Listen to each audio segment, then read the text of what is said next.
Hi everyone, and a very warm welcome to today's SME Club event. For those of you who have not met before, I'm Jen, Growth Manager at Virgin Money Manchester, and we're delighted to be sponsors of today's event. Got a really special offer to share with you all today, as we've just launched our personal current account bundle, which is an offer for new customers. So along with all of the great benefits the account already offers, such as 2% on the first £1,000, the ability to pay checks in directly through the app and spending limits. As a thank you from us, you'll also receive a free luxury 15-bottle case of Virgin wines, plus a saving of up to £225 across selected 18-month Virgin Media packages. We'll share that link with you after today's event, and please do get in touch if you'd like to hear any more. We'd love to hear how you found today's event. Please do tag us in your social media posts. That's at Virgin Money on all social platforms.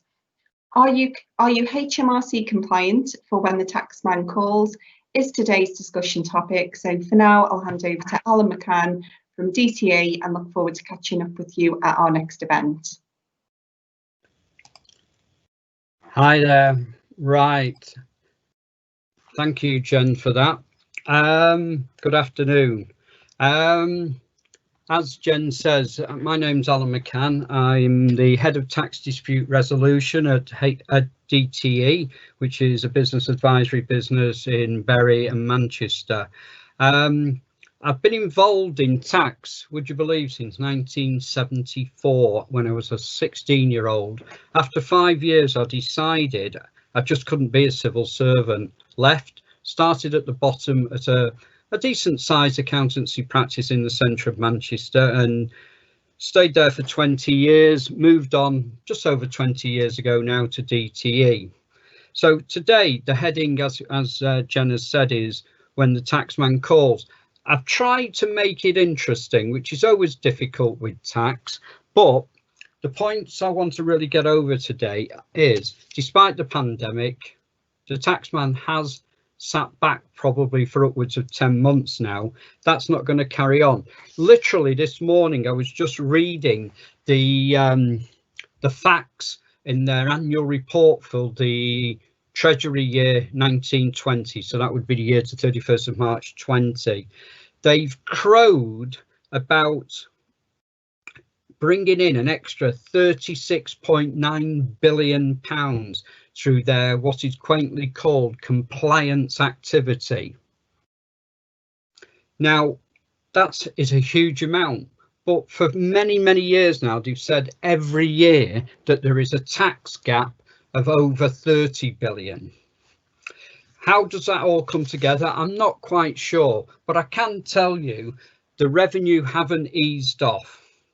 They did for a short period of time, probably from mid-March to the late summer, when the first phase of lockdown was coming to an end. They diverted a huge number of people over to get the job retention scheme up and running and the self-employed income support scheme. But they are now pushing, despite a second lockdown and a third that we're now in, they are now pushing hard to try and fill that gap. And as I've said here, they have a mandate to collect the right amount of tax. If I knew the number of times when people have said, when they've said, but surely this extra tax are paid. More often than not, what people see as extra tax isn't necessarily extra tax. It might have been, in fact, tax that was due and had not been paid previously. Now, prior to the pandemic, as I've said on this slide, they were chasing in a number of areas. One of them particularly was UK residents failing to pay taxes due on overseas income and gains. Those of you who have any sort of involvement with the tax authorities may have a remembrance that back in 2018 they issued an amnesty, which was that if everybody who had some overseas gains or income to declare, they could do it by, I think, the third quarter of 2018.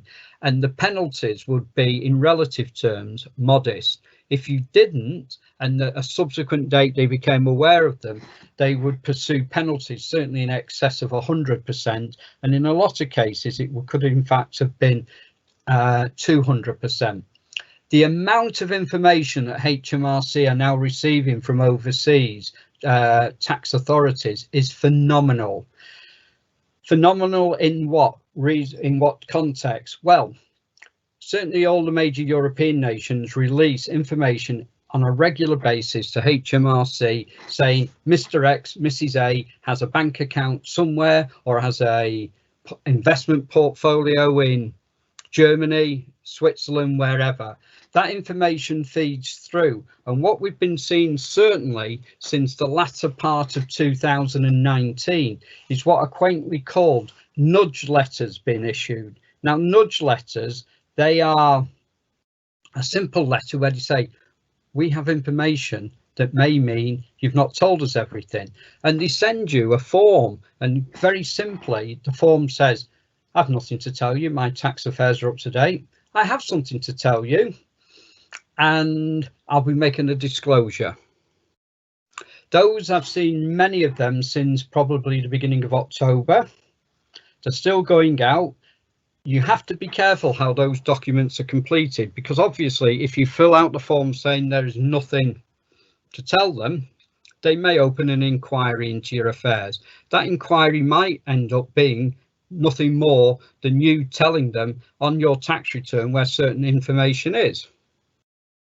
But it's very important you think about completing that form, and only once you feel you are absolutely sure everything has been declared should you tick the box. There is an argument within the profession that people in fact shouldn't send the form back, and I do sympathise with that view, but the problem is if you don't respond to the nudge letter or they don't see anything happening, they will open an inquiry into your affairs anyway, and the problem will be at that point the potential penalties could be even greater than they might have been otherwise.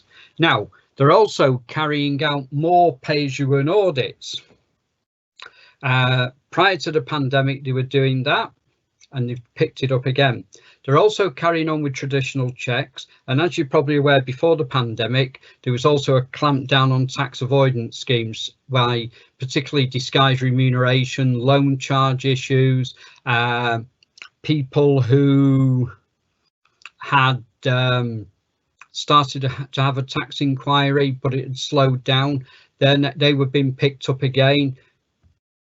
Now, so that was where we were pre-pandemic. Going forward, after the first wave, more than ever, the Treasury is looking to increase the tax case. And what I'd just like to tell you something. When I listened to the Chancellor say that he was introducing the self-employed income support scheme, he made a statement. I'm not paraphrasing it, but broadly he said this support represents a change in the relationship between government and business. Now, what does that mean? My take on that is that in the future, it's not that business people are dishonest. It's just that the revenue could roll out statistics showing where accounts are weak or where declarations on tax returns are incomplete. There will be an expectation going forward that that is ironed out. Now, you're all probably aware of something called Making Tax Digital, and with that, HMRC, certainly when Mr. Osborne was Chancellor, made great store on this becoming the future. You will see the adverts on the telly for certain brands of accounting software where it shows you the carpenter photographing his receipt so it can feed through into his system and produce accounts. The revenue's view on all of this is that as people digitalize, at the appropriate time, if they want to interrogate a set of accounts, that information will be easy to do. They have exceptionally highly sophisticated accounting software that's been developed over many years where they can interrogate a set of accounts. I recently had an experience of a decent sized business, still only a small medium size, but a decent sized business. The revenue had a look at the underlying records of the business, and this is a client job where an audit was required by law for Companies House and whatever else. And we found, or sorry, the revenue found beneath the surface, below where normally an auditor would look, there was certainly some transactions that had not been reported. So you've got to be aware that this change in emphasis of the relationship is the standard of accuracy and maybe even honesty has to change. And with that, if it doesn't, there will be a bigger focus than ever on charging penalties. So as I've just said, businesses will need to ensure accuracy in their accounting systems. They have the computer technology to interrogate. They will always now chase not just the additional taxes and interest when there's errors, but penalties. Now, penalties, if you make a simple error and you bring it to the taxman's attention, there should, in most cases, if indeed every case, should be no penalty charged. However, if it's demonstrated that you've been careless, and that word in itself can be difficult, if you've been very sloppy in how you've maintained your records, or indeed you've done something deliberate, the penalties, certainly with careless and such like, the penalties in a simple case where you brought it to their attention might be as modest as 15% going up to 30%. Once something becomes deliberate, the penalties, indeed a case I was looking at this morning, and I won't give you the background, but basically the gentleman concerned had at best been very naughty. His quality of records were virtually non-existent. The revenue, I believe quite rightly, determined that this gentleman had deliberately understated his income, and the revenue initially came back with a penalty suggestion of about 57%, I think, from memory. And I asked them to look at it again, and they've reduced it to 49. I've now looked at it this morning, and I've gone back to them with a suggestion it possibly should be no higher than 42%. Now, potentially some of the people who are listening into this webinar will be taking a view, flipping heck, 42% is still a lot. But every action this gentleman carried out was deliberate. So sometimes you receive what you receive because of your actions. So I'll put here, and I make no apologies for this, 2 general rules to live by. Ensure your accounting staff are well trained and the costs are posted correctly. Let me just tell you again a very short example. Before Christmas, a business asked me to look at the work that had been carried out by their incumbent accountant dealing with a tax inquiry, and I agreed that I would do a cold review and come up with something of how we could in fact take the inquiry forward, hopefully to conclusion. The trouble is, I got the feeling as if the incumbent accountant practice were trying to just minimize what the issues were, and I just asked for a simple analysis. I said, would you let me have please an analysis of the legal and professional fees? They seem very high for this type of business, and they were high. When I interrogated the analysis, I found that 7 deposits on buying properties had been posted incorrectly to legal and professional. So at a stroke, there was this 6-figure amount of costs that should not have been treated as a deduction for profits. To say the client was not happy for me finding this, I did point out that if they'd looked at the correspondence that they'd received from the revenue at an earlier occasion, they were asked to provide a copy of the legal and professional costs. We've now come forward with that, and the client actually has turned around and says, well, I'm glad in a way, because at least us finding it will always be better than if the revenue find it. And that does have a significant grain of truth. I put here, develop a good relationship with the external accountant who prepares your statutory accounts. As I say, I quite often get called in to carry out cold reviews when a tax inquiry hasn't been going so well. And I am gobsmacked by the number of accountants and indeed their clients who are in business who have never really discussed what their business is about.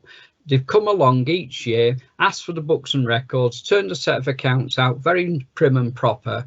But when you ask them a question about what did he do, the client will say, oh, well, he's never asked. And the accountant will say, he's never told me. It's useful to ensure that the accounts that are submitted to the revenue do represent what the business is about as much as what the business has made.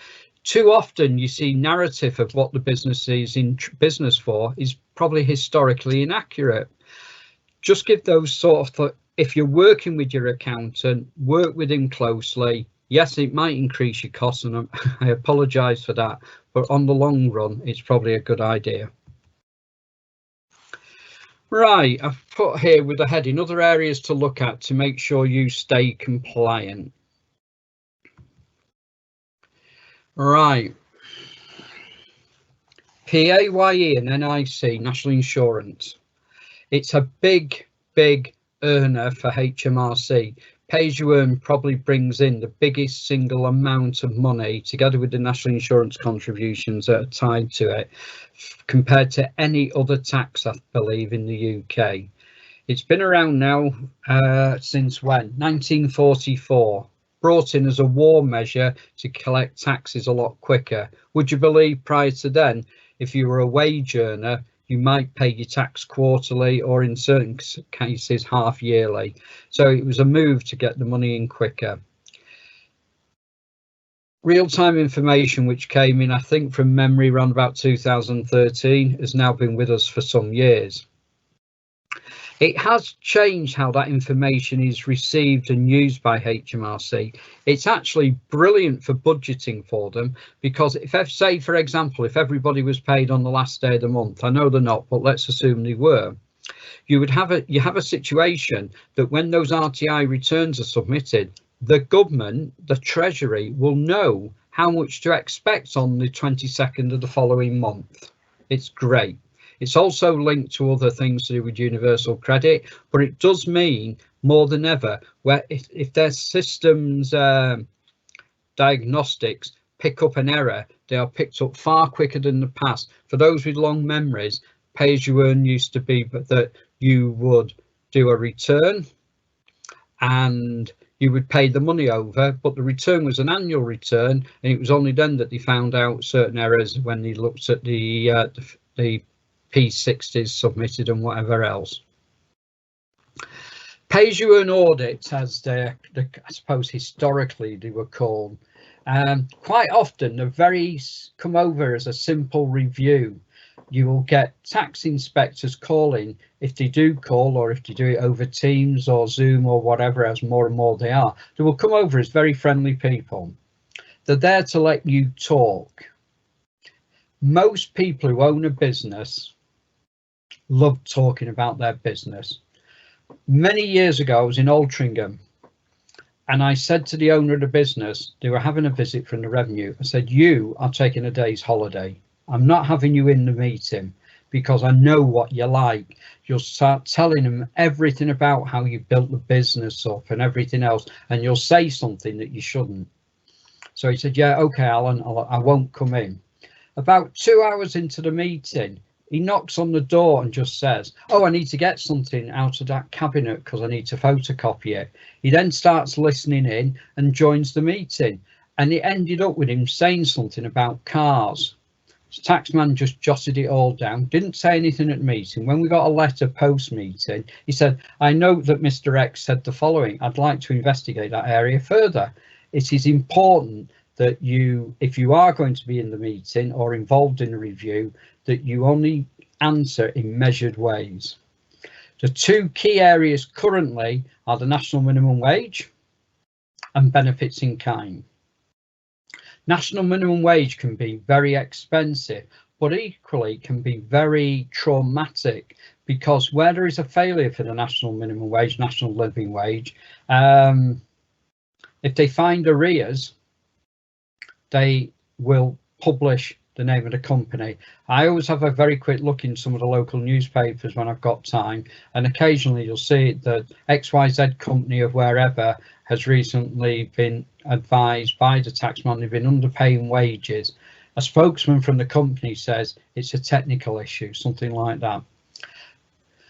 They are very time consuming. There are arguments that can go on for hours over such things as, if someone has a uniform and you charge them for it, if you deduct it from their wages and as a result of the deduction, their wages go below the national minimum wage, you've underpaid them.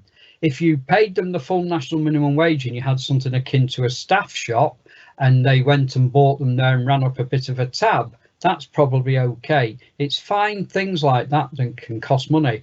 I dealt with a nursing home, old people's home, over in Yorkshire a couple of years ago, and we had a national minimum wage inquiry that lasted for upwards of 13 months from memory. At the end of it, there was minimum wage errors of £250 payable to 14 different people, and we had to send checks for the extra amount to each of them, even if they'd left. It's things like that that can border, if you're in business, as exceptionally annoying. I put here, and again I make no apologies, periodically it would probably be good practice to carry out your own review and correct matters. So if there is a national minimum wage issue, get it sorted, get the arrears paid. If there's a bit of tax to pay over, correct your RTI returns, just get it sorted. Right, something more contemporary. If you furloughed staff, some of you may already be aware of this statistic. As at the end of October, the revenue HMRC had contacted over 28,000 businesses. My initial response to that was a bit glib when I said, is that all? I know for a fact that there are 8,000 cases of businesses where the revenue believe there may be incorrect job retention scheme claims in at least 8,000 of those 28,000. We as a practice have seen one or two. Most of them are very simple. The obvious things are, anecdotally, I've heard people who've been told to come into work, the obvious one being that, directors who can be furloughed and still carry out statutory duties, actually turning up to help staff who haven't been furloughed to empty wagons or move stock. These are the things that only seem to happen when someone tips off the revenue, and there has been a lot of tipping off. All I ask of all businesses in this regard, if there are errors, would you please correct them sooner rather than later? Back in the summer, there were deadlines that you had to do them by a certain date, which I won't go in this afternoon, but are still out there. Please, if you believe you've made an error, read the revenue website on how you can correct it and make contact to correct before HMRC make contact. I believe it will be, from the revenue's perspective, from conversations with tax inspectors who tell me they've been involved in some of these reviews, it's going to be big business next year from their side, chasing people who where the information appears that the furlough should not have happened, or if it did, they breached.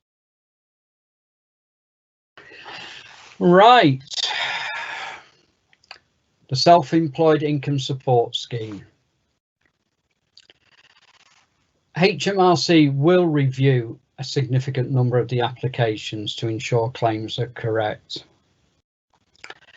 Again, not on our own client base, but anecdotally through family, friends and other accountancy practices, I've heard that people have willy-nilly, certainly on the first two payments, first two claims, sorry, the ones from the summer and early autumn, where people just didn't read the questions. He just knew he'd get some money, filled out the form and sent them off. I've had one client who I believe, when he told me, I said, you shouldn't have claimed. I won't go into the background of why he shouldn't have claimed. He basically told me to walk away. They will get looked at. The revenue will look, let's say you've got situations where some businesses are seasonal. I'll use a very poor example. If you've got an ice cream man who normally at the seaside has no sales between March and say end of May, and he says that his business has been impacted by the pandemic, you do need to question that, don't you? Because I suspect his sales in that early middle spring period aren't really of any merit anyway, or any level for him to consider. These will be the things that the revenue will look at. They will look at the trades. I've got one chap who's claimed throughout the summer and the autumn, but his business is definitely seasonal. And I spent an hour on the phone to him recently saying to him, look, you never have any trade after the 31st of October until Easter. So to fill this out and say that your business is still been impacted by the pandemic, they're not stupid, the revenue. At some stage, they'll do a review or do some analytical reviews and may drop you a letter saying we think you may have claimed incorrectly. I spent a considerable amount of time with this gentleman and his wife trying to convince them that probably it was inappropriate to claim.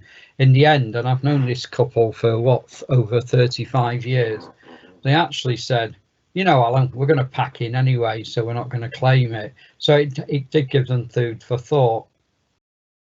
The big question is, though, when would the revenues actually take up, start looking at some of these claims?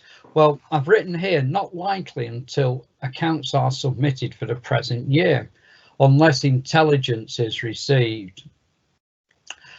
Intelligence could come from a number of routes. It could be some information from what these days tends to be called whistleblowers, maybe an envious neighbour who says something to the taxman on the lines of, he operates from home and I know he's been working right through all this and he's bought a new car, something like that. That's the sort of poor information that the revenue may just take a note of and decide when the tax return goes in for the year that will end in the current period. So it's until the tax returns for tax year 2021 go in, we might see very few claims being challenged, but you never know. The most appalling claim, if appalling's the right word I've heard, is that a firm of accountants told me that one of their clients, when they submitted his tax return for the year to 5th of April 19, they made a mistake. They forgot to put on the tax return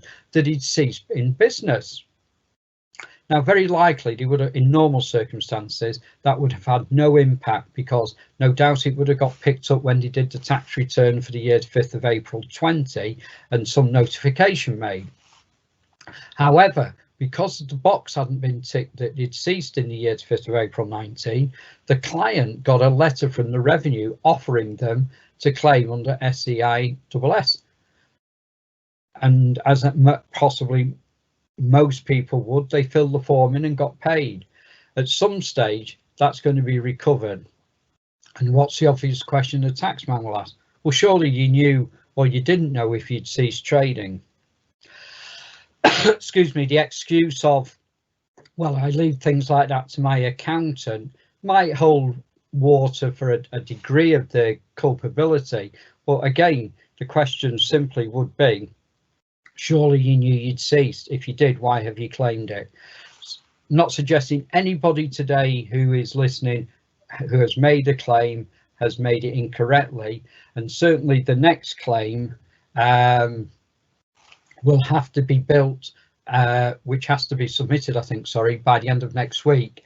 The questions are a lot tighter than last time, and you must read those. If it's appropriate to claim, please read those questions carefully before making a decision on whether or not you should claim. Now, Something that's cropping up all the time in my daily life are time to pay arrangements. And the problem we've got there is HMRC before the pandemic. Despite the reputation, we're always open to people contacting them saying, I can't pay this. Can I pay it over a period of time? And pre-pandemic, in any given year, I would probably, not just clients of our own practice, but on behalf of other businesses, I would probably put in place in a given year, I don't know, somewhere in the region of maybe 30 to 40 time to pay arrangements. Some of them for as little as maybe less than £5,000, bordering on a favour to the business, or going up into many, many hundreds of thousands.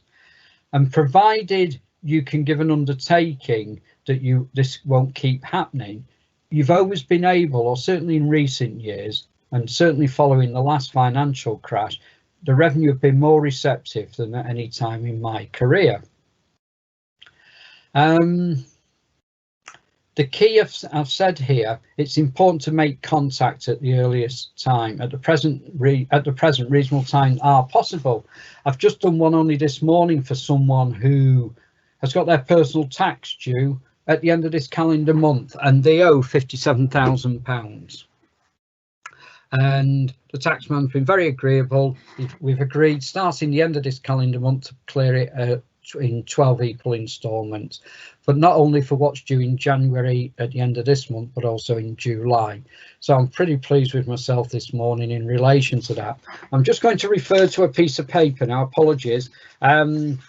You may be aware from things in the press that excuse me, you can go online and submit online a time to pay arrangement. Now, for clarity, that covers personal tax liabilities, so personal self-assessment liabilities, for amounts that must be at least, please don't laugh, £32 up and must not exceed 30,000.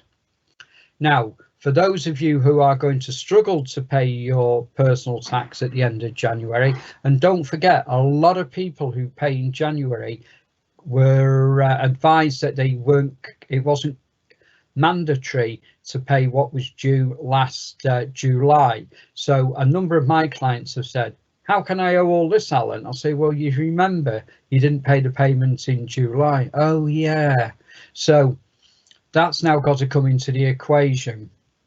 So if the liabilities don't exceed 30,000 and that you've submitted your tax return for the tax year 1920 and there are no earlier years tax returns outstanding, so that would be the 3 years up to 5th of April 19, and that you've no other tax instalments in place. So if you are in business and you've already got a VAT time to pay, they may be more difficult, in fact, to do the online. I have to be honest with you, I've not done an online one because it's agents, it's not for them to do, it's for the individual as a private taxpayer. It's relevant for income tax, class 4 national insurance as it stands.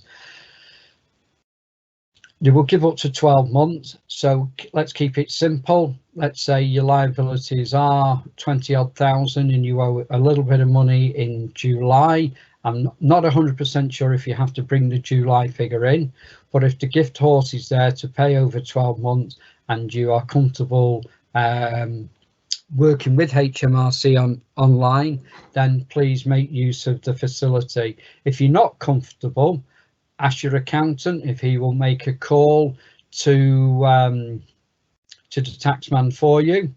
Your only involvement should be that you would have to be present in that conversation at some point, if only to give them the banking details to set up a direct debit.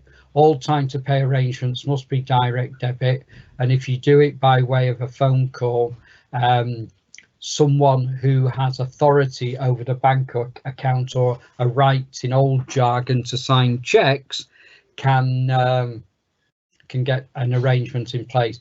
I've said to some of my colleagues, I'm living in a time that I would have never known as recent as 15 years ago, in that you've got a helpful collection service, debt management service of HMRC. They would rather accept modest payments now than and hopefully build it up. If you're unsure about whether or not to contact the revenue, I suppose what I might describe as non-professional advice, off the record advice, might be that as long as you send some money regularly to HMRC, that during these difficult times, they will probably, and I say probably, leave you alone for now. But you should always be looking at how ultimately you're going to try and settle. Okay. Now, that's really the end of the presentation. I did say to the organisers, Catherine, that I'm more than happy now to take some calls from people, and hopefully I can answer the questions. But before I do, maybe I'll just give you an idea of some of the issues that I've come across in the last 12 months when we've had a full pay-as-you-earn review by HMRC.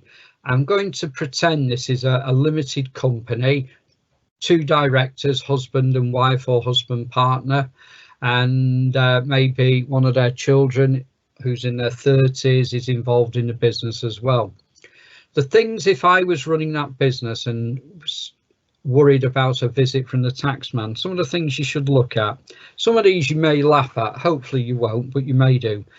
I am sick to death over the years of people telling me that the rather nice camper van with the trailer ball at the back is a pool car. Pool cars are cars that are generally left at the company's premises at night, or indeed, if they are taken home, it's only taken home because someone's got to go out to work first thing in the morning. The other things, personal expenditure that's been misdescribed as business expenditure, staff functions, directors' loan accounts, incentive awards and gifts. I dealt with a case a couple of years ago, which was like a call centre getting, I'm not sure if it was PPI, but some sort of compensatory claims system that they were involved in. And they paid every month huge amounts out for people meeting targets. I don't know if any of you ever watched a TV program on Channel 4, I think, or Channel 5, maybe 6 years ago now. And it was called the call centre. And you had the leaders on each floor offering, you know, if someone gets another 5 calls in the next 20 minutes, they can have £300 vouchers for Next or whatever. This particular company did something not dissimilar to that. It was a young company. In the end, when the revenue came in, despite my efforts to mitigate some of it, and I did mitigate some of the liability, excuse me, they ended up owing £370,000 in back taxes just on incentives. So bear that in mind. Other things to give some thought to: are you dealing with travel and subsistence properly? What about overnight accommodation? Is it really overnight accommodation, or is it someone senior in the business dressing an expense up as something else? This isn't to catch people out. I'm just putting ideas that if a culture may have crept in where less than a full review is made of certain types of expenses, perhaps you should be looking at them. So with that, Catherine, I think I've finished my narrative. If you want to open up things, I'm more than happy to take some calls. Yep, there's a couple of questions for you in the Q&A section, Alan, if you want to have a look.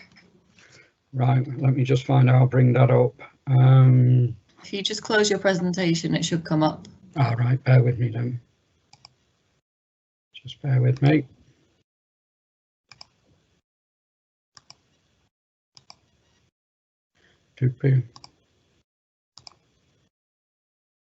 Right, I've closed that, I think.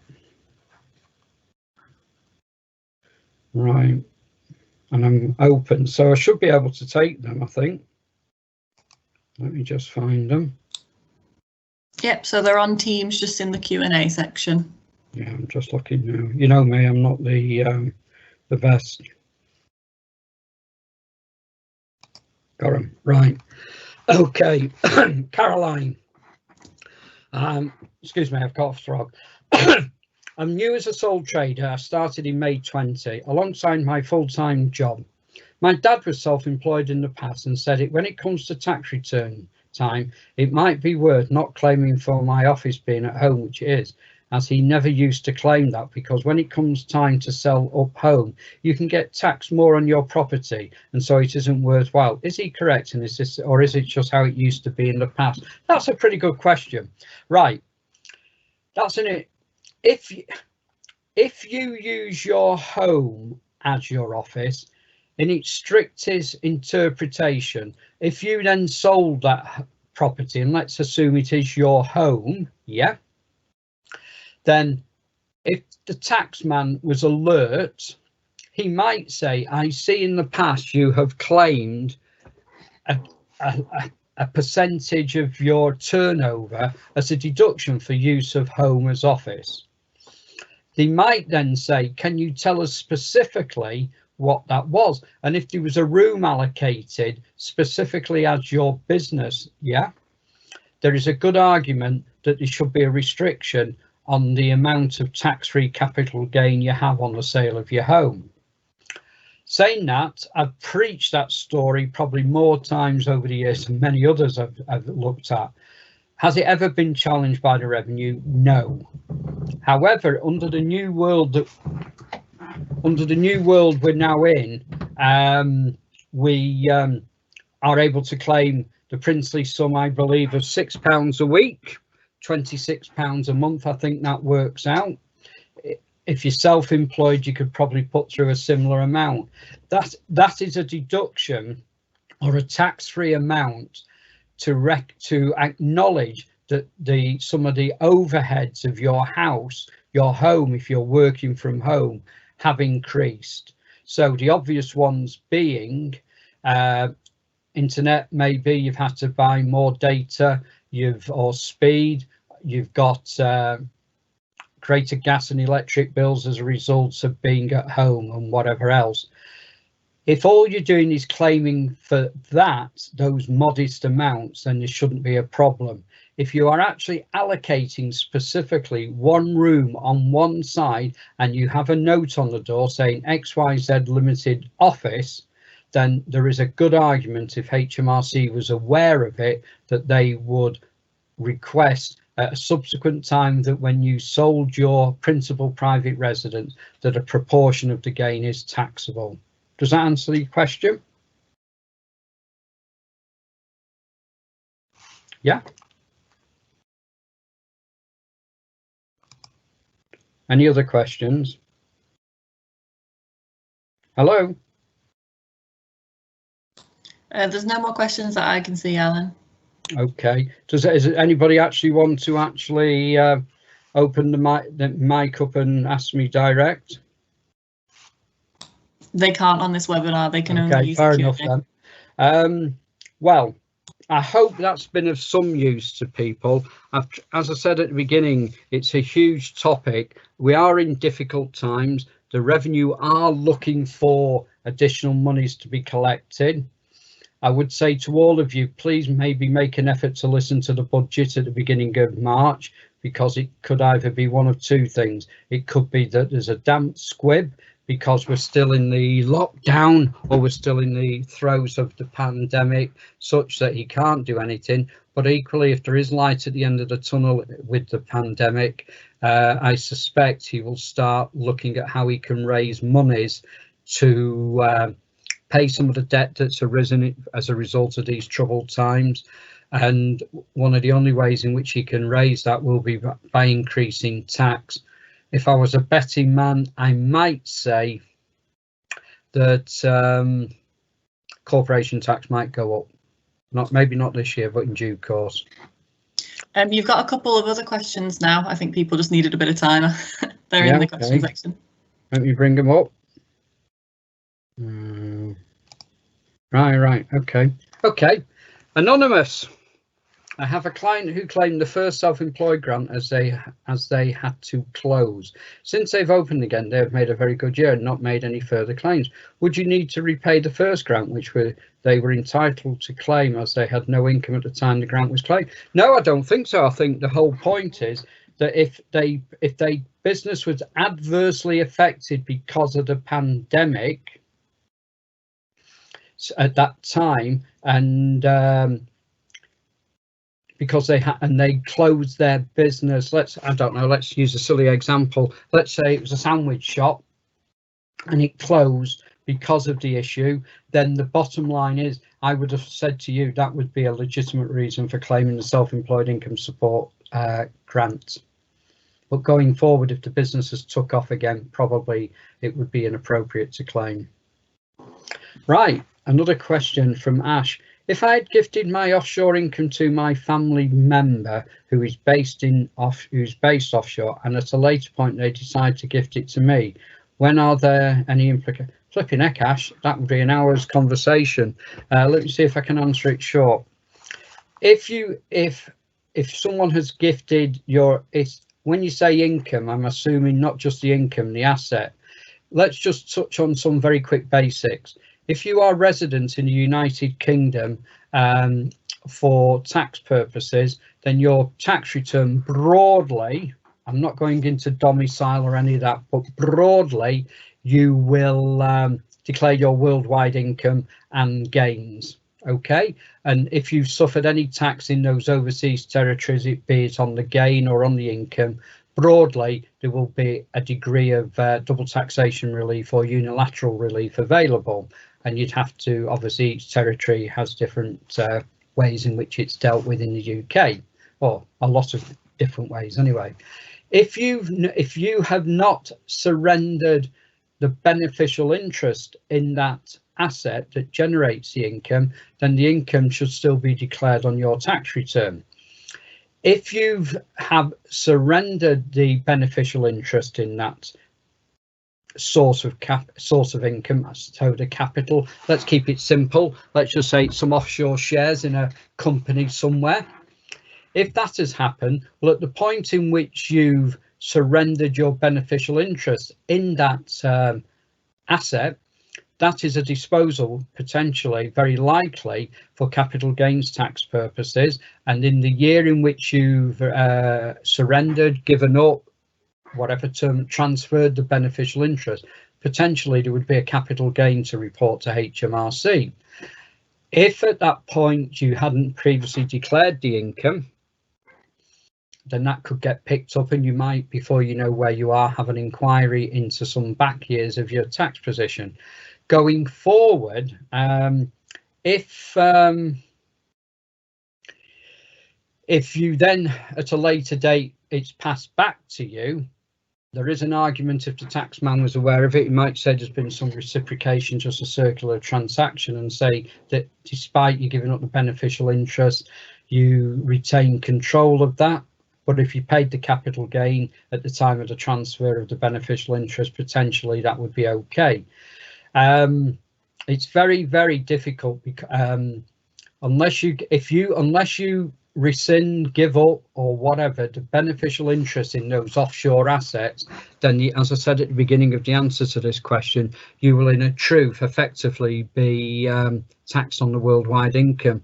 There are special rules for people who are domiciled abroad. Domiciles are very old-fashioned, dare I suggest, British Empire concept. Very few other countries have it, other than countries that had some historical link with Great Britain. But as I say, that the rules on domicile changed significantly in the last decade, and certainly they're a lot more complicated than they were in the past. But if anybody, particularly Ash, if you want to chat about this, by all means, I think at the end of the presentation there was my email address. If you want to drop me an email, more than happy to talk at this stage, just in general terms, if you want some clarification. Right, another question here from Guy. What is your forecast for the future of entrepreneurs relief and business asset taper relief? Well, it's entrepreneurs relief. It got rebranded, if you remember, last year. It's now called can't remember what it's called, but entrepreneurs relief is whereby you on disposal of an asset, principally in most cases it might be the goodwill of a business or the shares in a qualifying trading company. In simple terms, if you satisfy the qualifying rules, you will pay capital gains tax on a headline rate of approximately 10%. Will it disappear? Well, he fundamentally changed it last year when he rebranded it, and for the life of me, I keep trying to think as I'm talking of what it's now called.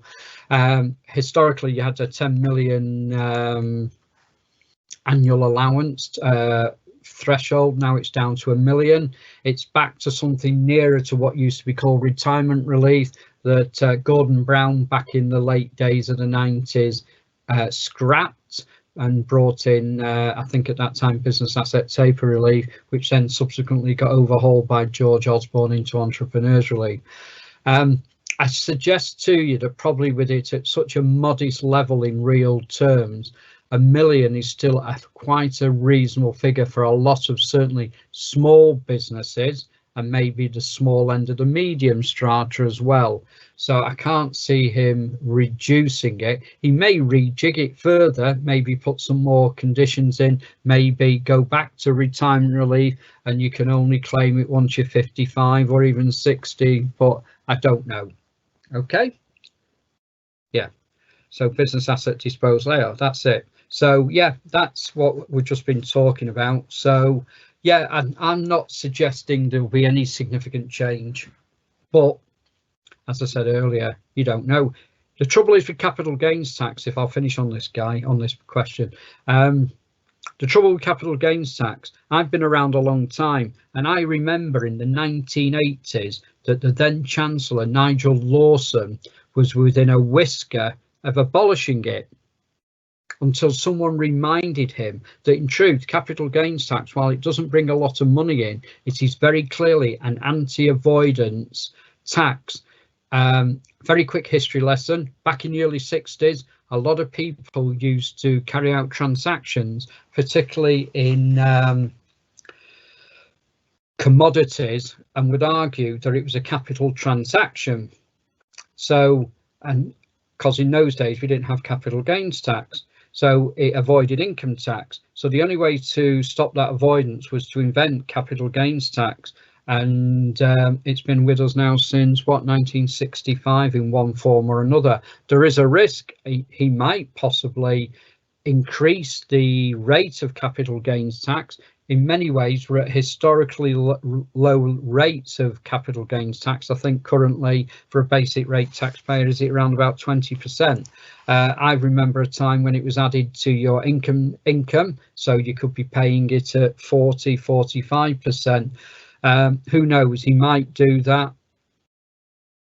Anecdotally, historically, would that bring in a lot of extra money? I'm not sure it would. It certainly wouldn't bring any in quickly, because people would delay selling or transferring assets into a later tax year, maybe, to avoid it in the short term. Okay. I don't think there's any others, Catherine, come up. No, I think that's it for now. All right. Well, thank you for letting me take part in this. I've thoroughly enjoyed it, and I hope the insight I've given you wasn't too heavy, but certainly going forward, please be careful. The revenue are a stronger working unit than they've ever been, and if either through ignorance or whatever errors are made, at some stage they'll probably pick them up and you will suffer in terms of additional taxes, interest, and very likely penalties. And with that, I'll say thank you.